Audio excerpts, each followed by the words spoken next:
ओम नमो भगवते वासुदेवाय। पुरुषोत्तम मास का तीसरा अध्याय। हे नारद जी, जो कुछ भगवान कृष्ण ने राजा युधिष्ठिर से कहा वही मैं तुमसे कहता हूँ।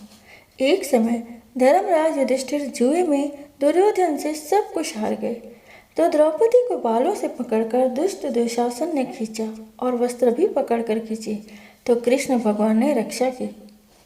उसके पश्चात युधिष्ठिर आदि राज्य को छोड़कर काम्यक वन को चले गए। वहां पर वन में युधिष्ठिर द्रौपदी आदि बाल बिखेरे वन में रहने वाले हाथियों की तरह वन के फलों को खाकर अति दुख को प्राप्त हुए। एक समय देवकी के पुत्र श्री कृष्ण भगवान उनको दुखी जानकर काम्यक वन को गए।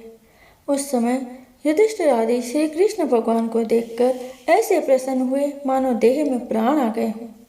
वे बड़े प्रेम से मिले और हरि के चरण कमलों में नमस्कार किया।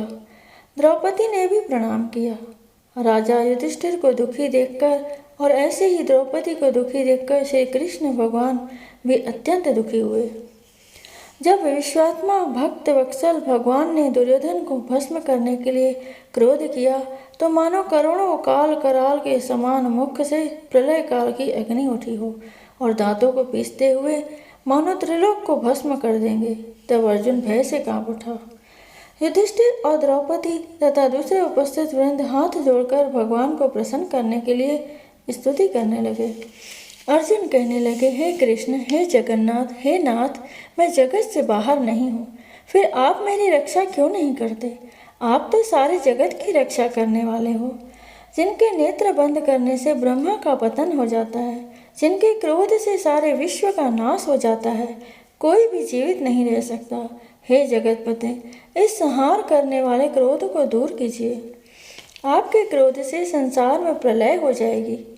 भगवान कहने लगे कि हे नारद जी, अर्जुन इस प्रकार कहकर हाथ जोड़कर श्री कृष्ण भगवान को नमस्कार करने लगे। तब श्री कृष्ण भगवान अर्जुन के इस प्रकार स्तुति वचन सुनकर शीतल हो गए। फिर प्रेम से व्याकुल होकर युधिष्ठिर आदि श्री भगवान को बारंबार नमस्कार करने लगे। श्री नारायण कहने लगे कि हे नारद जी, इस प्रकार प्रेम से मग्न हो सिर झुकाकर हाथ जोड़ बारंबार भगवान कृष्ण को नमस्कार कर अर्जुन ने भगवान श्री कृष्ण से जो प्रश्न किया वह मैं तुमसे कहता हूँ। हरि भगवान यह सब सुनकर पांडवों के हितकारक वचन कहने लगे।